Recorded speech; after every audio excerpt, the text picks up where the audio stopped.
السلام علیکم ورحمۃ اللہ وبرکاتہ. میرا نام شوریم ہے. رفاع عامہ کے کام. زندگی میں کوئی ایسا شعبہ نہ تھا جو معاویہ کے اصلاحات سے متاثر نہ ہوا ہو. خوشحالی اور زراعت کی ترقی کے آب پاشی کے نظام کی اور خصوصی توجہ دی گئی. مدینے کے قرب و جوار میں متعدد نہریں کھدائی گئی جن سے پھلوں اور اناج کی پیداوار میں عطر کا اضافہ ہوا. السلام علیکم ورحمۃ اللہ وبرکاتہ. میرا نام محمد معید ہے. نہر مکل جو بصرہ میں حضرت عمر رضی اللہ تعالیٰ عنہ کے زمانے میں کھودی گئی تھی، اس کو دوبارہ کھدا کر آب پاشی کے قابل بنایا گیا. نئے شہروں میں لوگوں کی دینی فرائض کی بجاوری کے لیے مسجد تعمیر کرائی گئی. 680 میں امیر معاویہ کا انتقال 79 برس میں دمشق میں ہوا. جزاک اللہ خیر. السلام علیکم ورحمۃ اللہ وبرکاتہ. میرا نام محمد ریان سیٹھ ہے. امیر معاویہ کی مدت خلافت 29 سال چند ماہ رہی تھی. آپ نے تجہیز و تکفین کے بارے میں وصیت کی کہ رسول اللہ صلی اللہ علیہ وسلم کے کرتے مبارک کا کفن پہنایا جائے اور آپ کے ناخن مبارک اور منہ مبارک کو منہ اور آنکھوں پر رکھ دیا جائے. ان کے طفیل خدا مجھے بخش دے امیر معاویہ کے بیٹے یزید کی جانشینی کے بارے میں وصیت کی. میرا نام ابراہیم ندیم شریف ہے. زراعت کی ترقی کے لیے بہت نہریں جاری کرائی جن سے لاکھوں ایکڑ زمین سیراب ہوتی تھی. اس سے ملک کی زراعت میں بڑی ترقی ہوئی اور قحط سالی کا خطرہ جاتا رہا. السلام علیکم ورحمۃ اللہ وبرکاتہ. میرا نام عبد الرحمن.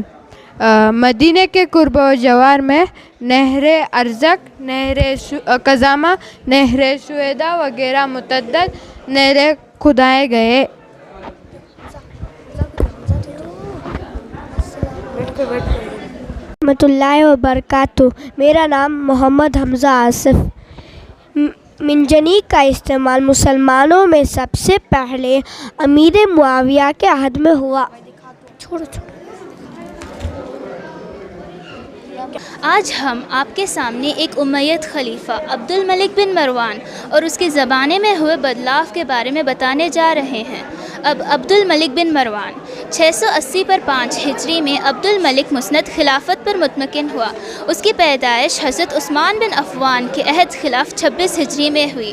تخت نشینی کے وقت اس کی عمر 30 پر 9 سال کی تھی. مروان نے اپنے زندگی میں خالد بن یزید اور عمر بن سعید کو ولی عہدی سے خراج کر کے عبد الملک کے لیے بیعت حاصل کر لی تھی. مروان نے اس کی تعلیم و تربیت کی طرف پوری توجہ دی. اس کی پرورش مدینے کے علمی ماحول میں ہوئی اور ارباب علم و فضل اور اہل کمال کی صحبتوں سے وہ فیض یاب ہوا. اسی لیے اسے عمومی حکمرانوں میں سب سے زیادہ پڑھا لکھا سمجھا جاتا ہے. اگرچہ عبد الملک ایک انتہائی ناسازگار ماحول میں تخت نشینی ہوا، لیکن وہ محض اپنے عزم و استقلال، تدبر اور دو اندیشی کی وجہ سے قابو پایا. اسی لیے اسے ایک مستحکم عمومی حکومت کی بنیاد رہی. عربی بطور دفتری زبان شام میں شیعانی زبان مستعمل تھی اور مصر میں قدیم مصری زبان یعنی دفتری زبان تھی. لہٰذا ان تمام علاقوں میں دفتری نظام کے تمام شعبوں بالخصوص مالیہ لگانداری اور مالی شعبوں میں غیر مسلم باشندے چھائے ہوئے تھے. چونکہ یہ لوگ عمومی حکومت مستحکم رکھتے تھے، اسی لیے ان کے خاطر خواہ کا محاسبہ نہ کر سکتے تھے. عبد الملک کے زمانے میں عمومی حکومت مستحکم تھی اور اصلاحات ملکی کے لیے حالات بھی سازگار تھے. اسی لیے نظم اور نسق ملکی میں انقلابی اقدامات کھانے کا فیصلہ کیا. سب سے پہلے کڑی عربی بطور دفتری زبان نافذ کی گئی تھی. بیان کیا جاتا ہے کہ اس تبدیلی کا حقیقی صحرا حجاج بن یوسف کے سر ہے. ایک بار انہوں نے صالح بن عبد الرحمن کو ایرانی کلرک ایرانی اور عربی دونوں زبانوں میں لکھتے ہوئے دیکھا اور اس کی سرپرستی شروع کر دی تاکہ وہ عربی زبان کا ترجمہ کر دے. جب اجمیوں کو پتہ چلا تو انہوں نے صالح کو اس چال سے باز رکھنے کے لیے ایک بھاری رقم بطور رشوت پیش کی، لیکن وہ اپنی سازش میں کامیاب نہ ہو سکے. خانہ کعبہ کی تعمیر.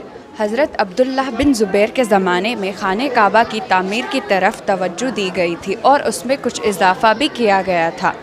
عبد الملک نے خانہ کعبہ کی عمارت کو توڑ کر 9 قدیم کے مطابق دوبارہ تعمیر کی. اور ہر سال خانہ کعبہ پر خلاب چڑھانے کا رسم کی ابتدا کی۔ خانہ کعبہ کی ریشمہ کپڑا ہر سال دمشق سے روانہ کیا جاتا تھا۔ دمشقس مسجد دمشق کی جامع مسجد حسن جمال کا ایک مرکہ تھی۔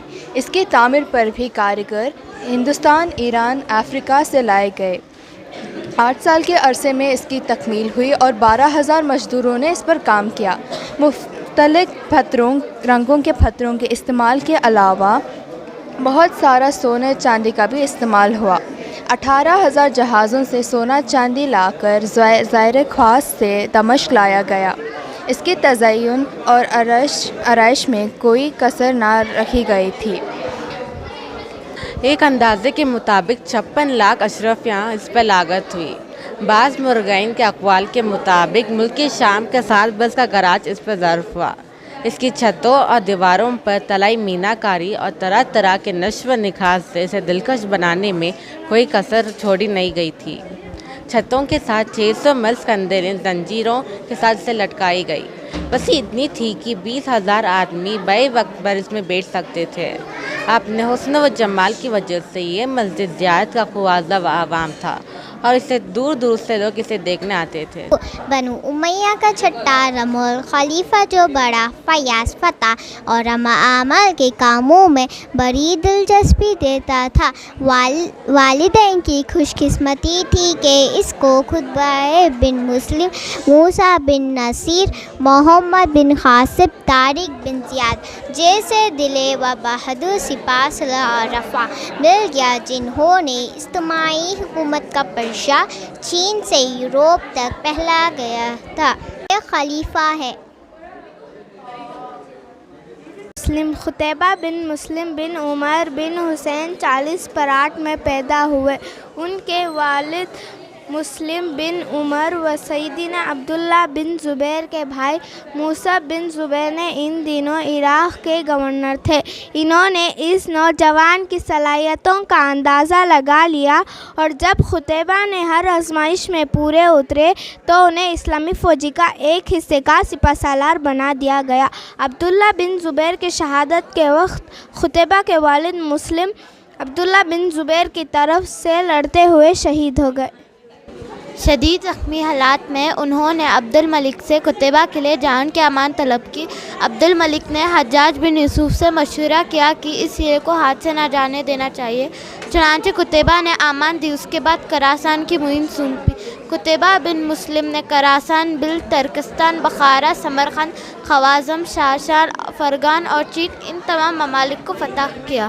مصعب بن ناصر نے اندلس کی طرف سے 7,000 سواریاں مشتمل ایک لشکر تیار کی، جس کی قیادت اپنے کمانڈر طارق بن زیاد کے حوالے کی۔ یہ لشکر 9 جولائی 711 ہجری کو جگہ پر پہنچا، جسے جبل طارق کہتے ہیں۔ جیسا کہ آپ دیکھ سکتے ہو، طارق بن زیاد ساحل اندلس پر اترتے ہی جہازوں کو آگ لگا دی، جس میں وہ شمالی افریقنز یہاں آئے تھے۔ یہ گویا اس بات کا اعلان تھا کہ اب مرنا جینا اسی سار زمین میں ہے اور بھاگنے کی کوئی گنجائش نہیں۔ رودرک جو عیسائی کا بادشاہ تھا، اس نے 1 لاکھ لشکر اکٹھا کر لیے۔ طارق کو انصاف تیاروں کا علم ہوا۔ اس نے موسیٰ بن نصیر کے پاس کرکرو بھیجا اور اس نے مزید 5,000 فوج بھیجی۔ اس طرح سے 1 لاکھ کی اندلسی لشکر کے مقابلے میں 12,000 مجاہدین کی ایک جماعت تیار ہو گئی۔ دونوں فوجی آمنے سامنے ہوئی تو عجیب منظر تھا۔ ایک طرف 1 لاکھ لشکر جو ہر طرح سے اسلحے سے لیس تھا۔ اسلامی لشکر بہت بہادری سے لڑ رہا تھا، لیکن اپنے سے 8 گنا لشکر کو جیسے تمام سہولتیں حاصل ہو شکست دینے آسان نہ تھا۔ 8ویں روز طارق نے بھرپور حملہ کیا۔ ایسے فوج کا دیان بزو نے 7 عہد دیا۔ طارق نے پوزور قلبی پر اس بہادری سے لڑنے کی مسحل لشکر بھاگ کھڑا ہوا۔ مسلمان بن عبد الملک کو اسلامی تاریخ کے بہترین فوجی اور رہنما میں سے ایک سمجھا جاتا ہے۔ وہ اموی خاندان کے تاریخ میں بازل دینی سلطنت کو فتح کرنے والے سب سے کمانڈر ہے۔ معاویہ بن ابی سفیان کے بعد سب سے بڑے فوجی رہنما اور عرب کے سب سے بڑے قائدین جنہوں نے قسطنطنیہ کا مشاہرہ کیا۔ ان کی فتوحات اور جنگوں میں 7 ممالک شامل تھے: ترکی، روس، داغستان، جارجیا، آرمینیا، آذربائیجان اور عراق۔ خاص طور پر اناطولیہ کے علاقوں میں اور قافقاز اپنے جنگوں کے دوران انہوں نے اموی دولت اسلامی کا مشاہرہ شمالی اور مشرقی کی۔ ان کی جنگیں 35 سال سے زیادہ بھی جاری رہی۔ کی گورنری کے زمانے میں حضرت عمر بن عبدالعزیز نے یہاں بہت سی اصلاحی اور مفید کام کیا۔ ان میں ان کا ناقابل فراموش کارنامہ مسجد نبوی کی تعمیر اور اس کی تزئین و آرائش ہے۔ ولید کے بیشتر خلفاء نے وقتاً فوقتاً مسجد نبوی میں ترمیمیں کرائی تھی، لیکن ولید نے بڑے اہتمام کے ساتھ اس کو نہایت عظیم و شان پیمانے پر تعمیر کرانے کا ارادہ کیا اور 80 پہ 8 ہجری میں حضرت عمر بن عبدالعزیز کو لکھا کہ مسجد نئے سرے سے تعمیر کی جائے۔ اس سے متصل ازواج مطہرات کے حجرے اور دوسرے جو مکانات ہیں ان کا معاوضہ دے کر ان کو مسجد میں شامل کر لیا جائے۔ محمد بن قاسم حجاج بن یوکے کے بھتیجے تھے۔ بعض روایت کے مطابق چچیرے بھائی تھے۔ 17 سال کم عمر نوجوان ہونے کے باوجود انتہائی ہوشیار اور قبیلے جنرل تھے۔ نگرانی کے لیے حجاج بن یوسف نے 12,000 فوج تیار کی۔ سوئے دھاکے سے لے کر منچک تک ہر ضروری سامان مہیا کیا گیا۔ بھاری سامان ایک بحری بیڑے کے ذریعے روانہ کیا گیا۔ ارمان بیلا اور پندیوار کو فتح کرتے ہوئے ادبل پہنچے۔ بند درگاہ کراچی کے اہل شہر کے پاس تھی، مگر شہر فتح ہونے میں نہ آیا۔ کئی مہینے گزر گئے مگر شہر فتح ہونے میں نہ آیا۔ اسی حسنہ میں محمد بن قاسم کو معلوم ہوا کہ جب تک شہر کا گنبد محفوظ ہے تب تک لوگوں کا حوصلہ بلند رہے گا، اس لیے محمد بن قاسم نے گنبد کو نشانہ بنایا۔ گنبد گرنے سے اہل شہر کا حوصلہ گر پڑا اور راجہ داہر کا حاکم شہر چھوڑ کر بھاگ گیا۔ محمد بن قاسم کا پورا نام امام الدین محمد بن قاسم تھا، جو 17 سال کی عمر میں ہندوستان فتح کر کے سندھ فتح کر کے ہندوستان میں اسلام متعارف کیا۔ سری لنکا اور حجاج بن یوسف کے اچھے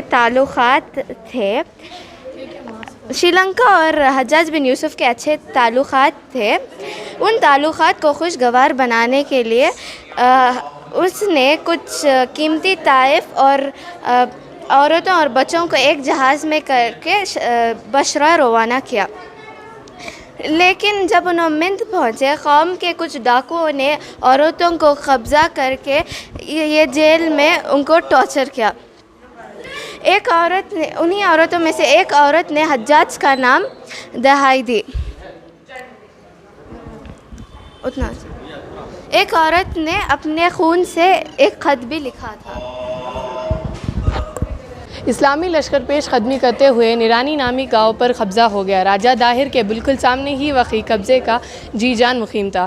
درمیان میں صرف ایک جھیل تھا۔ مواقع اور راسل نے ایک کشتی کے ذریعے 3 آدمیوں جھیل کے باہر بھیجنا شروع کر دیا، یہاں تک کہ یہ تمام لشکر پار جا اترے۔ راجہ داہر نے اپنے اہل و عیال کو دراوت کے قلعے میں بند کیا اور خود لڑائی کی تیاری کی۔ راجہ داہر نے 100 ہاتھیوں، 10,000 زرہ پوش اور 30,000 پیدل فوج کے ساتھ دریائے سندھ کے کنارے مقابلے پر آئے۔ مقابلہ 4 دن تک جاری رہا۔ موزور ہاتھیوں پر مسلمان کا زور نہ چلا۔ آخری 5ویں دن مسلمان کچھ پچکاریوں کے ذریعے ہاتھیوں پر حملہ کیے، جس سے وہ بھاگ جا کھڑے ہو گئے۔ راجہ داہر کا ہاتھی بھی میدان سے بھاگا، لیکن راجہ داہر اپنے ہاتھی سے اتر کر پیادہ لڑتا رہا، یہاں تک کہ یہ عرب نے اس کا کام تمام کر دیا۔ راجہ کے مرتے ہی فوج دراوت کے قلعے کی طرف بھاگنے لگے۔ راجہ داہر کا دور اندیش وزیر نے بھانپ لیا تھا، اب مسلمان کا زور روکنا ناممکن تھا۔ اس نے طارق بن زیاد کے پاس جان بخشی کی درخواست کی، دعا کا یقین دلایا اور وہ عورتیں بھی پیش کی جس نے قزاقوں نے لوٹا تھا۔ ولید بن عبد الملک کے انتقال کے بعد سلیمان نے تخت نشے میں ہونے کے بعد بھی بڑے انتقامی سے جذبے سے کام لیتے ہوئے اسلام کے دین تاریخوں کو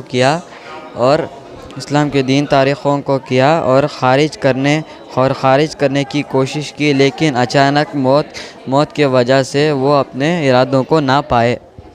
سلیمان تخت نشین ہوتے ہی حجاج بن یوسف کی دشمنی میں اسلام کے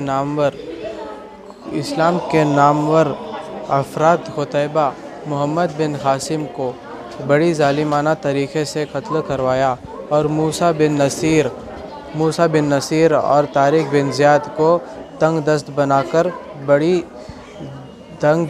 کر پریشان کر مار دیا۔ قاسم حجاج کا رشتہ دار تھا۔ سلیمان کو حجاج سے نفرت تھی، اسی لیے تخت نشین ہوتے ہی سلیمان نے محمد بن قاسم کو معزول کر دارالحکومت واپس پلٹنے کا احکامات صادر کر دیا۔ 17 سال کا یہ نوجوان، جس کی ہمت و سیاحت کے بدولت سندھ فتح ہوا اور بر صغیر ہند و پاک میں پہلی بار کلمہ توحید کے منظم طور پر آبیاری ہوئی، اپنے ہی ہاتھوں افسوسناک انجام سے دوچار ہوا۔ اس کے حسین انتظام اور رعایا پروری کا یہ عالم تھا کہ اس کی موت کی خبر سن کر سندھ کے لوگوں نے اس کی مورتیوں کو دیوتا کے روپ میں پوجنا شروع کر دیے۔ فتح اسپین موسیٰ بن نصیر اور طارق بن زیاد سلیمان کے غصے سے بچ نہ سکے۔ تخت نشین ہوتے ہی سلیمان نے موسیٰ اور طارق بن زیاد کے تمام اعزازات سے محروم کر دیا اور تمام جائیداد ضبط کر لیے۔ یہی نہیں، جو بھی موسیٰ کی مدد کے لیے آگے آیا اس پر کئی لاکھ کے جرمانہ نافذ کر دیا اور موسیٰ کو اس جرمانے سے ادا نہ کر سکے، جبکہ یہی موسیٰ ایک زمانے میں اسپین کے فاتح تھے۔ اب سلیمان کی وجہ سے یہ لقمے بھی میسر نہ ہو سکے۔